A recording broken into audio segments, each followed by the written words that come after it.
Or you can get them toys that say things. And they're usually not intelligent things. Like they look cute in the store when you squeeze their hand or tickle their tummy, and then you decide to do the same thing to like all the toys on the display so they're all dancing slightly off unison and knocking each other off the shelves. But then you bring one home and you realize that it's always the same 3 phrases. And the dance moves were only fun when there were like 13 of them doing it. That's how they get you. Yeah, but the toy can say things. Isn't that great? Nah, I can say things. I'd rather have a toy that does things I can't do, like turn into a robot. We've been having this fight with my sister too. She keeps giving us like Play-Doh, she got us something with makeup, she got my daughter something with glitter. I'm pretty sure she's just re-gifting things that other people are giving her kids. It's like 5 minutes of playing and a lifetime of cleaning. The only way you can get rid of glitter is to move. It's the next person's problem.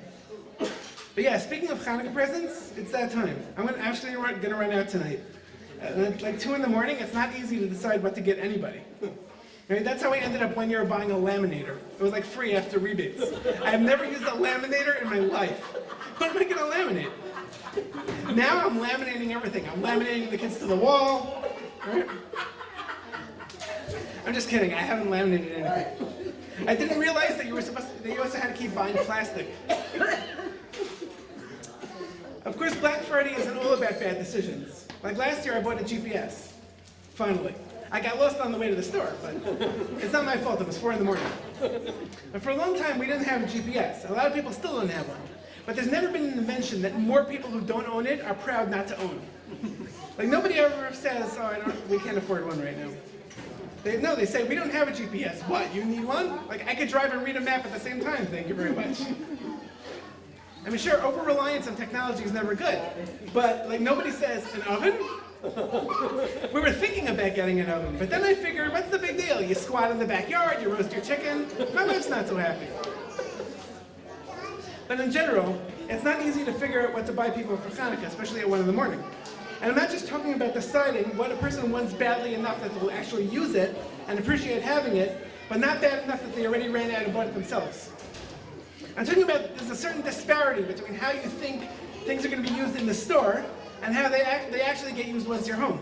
Even when you buy things for yourself. Like the classic example is treadmills, right? No one uses their treadmills more than like 5 times that first week. Then Shabbos hits, and the next day you're like, well, I didn't work out Shabbos, you know. And besides, if you're too lazy to go outside and take a walk, what makes you think you're going to walk all the way to the closet to hang up your clothes when there's a perfectly good treadmill right here?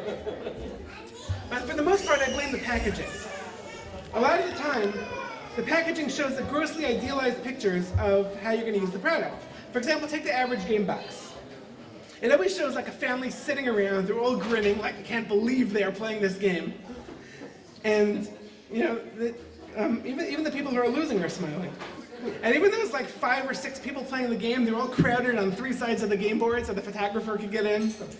You know, there's no kid like sticking his hand over the side of the table trying to eat the cards. Nobody's like playing with a bottle cap or a walnut because they like lost half the pieces. You know, nobody's yelling at each other about cheating. And like sometimes it seems that they're all moving their pieces at the same time. I think the boxes should be more honest. Like it should show like a Tati tripping over the toys. Or like, you know, father smashing his toys with a hammer because it keeps playing the same 3 songs over and over while he's trying to work. Or like a box of rollerblades should show the rollerblades sitting in a closet. Of course, some products are misleading in concept too, like a folding laundry basket, right? It seems like a good idea. We need a laundry basket. We don't have a lot of room in the house. This one folds. When are you going to fold the laundry basket? There's always laundry in it. There's 5 minutes a week that there's no laundry. But here's another one. My friend's brother recently gave him a ball pit for his kids. A classic passive-aggressive sibling rivalry. It seemed like a good idea. You go to an indoor amusement park, you climb into the ball pit, you jump out and scare people. Why not bring all that fun home? Because it's 80 million balls, that's why. Actually, the home ball pit actually comes with like 30 balls and a kiddie pool that takes you 6 hours to blow up. The pool itself isn't like big enough to hold the balls or even the kid, but there's going to be balls rolling all over your house for the rest of your life. But how are you ever going to put this toy away? You're going to deflate the pool? Great, where are you going to put the balls? In your folding laundry basket? So basically someone says, let's get him 30 balls and a kiddie pool for indoors in the middle of the winter. Brothers, Houseplants are another example. Getting a houseplant for someone with kids. You're basically getting them a pad of dirt to keep in the house and wait until it falls over. Like I don't have enough dirt in my house. No, there's also leaves. If Hashem wanted plants to grow inside, he would have planted them inside. The only way to keep them alive is to keep them bunched up against the window and remember to open the shade every day, but do it carefully so the plants don't fall over. And that's besides the fact that the average person can't remember to feed both his kids and his plants. It's one or the other, and kids make noise when they're hungry. So it's not looking good for the plants. There's also a lot of tools and appliances, and like things around the house that are not going to be as useful as they seem in the store. And I'm not just talking about that spoon that mixes your coffee while you hold it stationary over your coffee, or that blanket with the sleeves that allows you to do all those things that, like, if you wanted to do them and you don't have a blanket with sleeves, you have to, like, I don't know, turn on the heat. It's like, let's take the concept of hospital gowns and we'll bring them home. I think you're supposed to wear two snuggies, one on the front, one on the back. But if you can't figure out how to do things while wearing a blanket, you should just give up because your lack of coordination is hurting the country. Pocket knives, right? Pocket knives seem awesome, right? Pocket knives.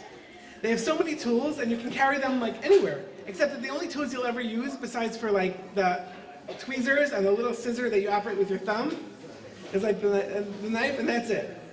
Yeah, there are people who need tools all the time. Those people are called handymen. They have a truck. They don't walk around with a little thing. When are you going to have to ever use a screwdriver outside the house? You running into things in the wilderness that need a screwdriver?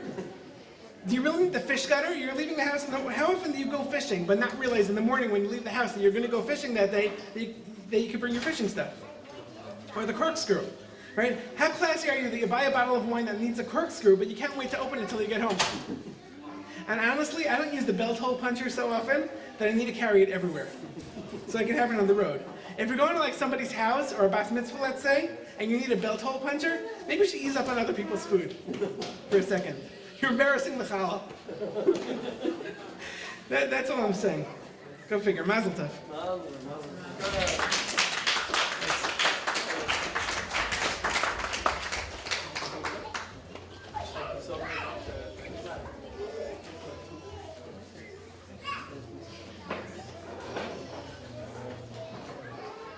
Dinner will now be served. Thank you.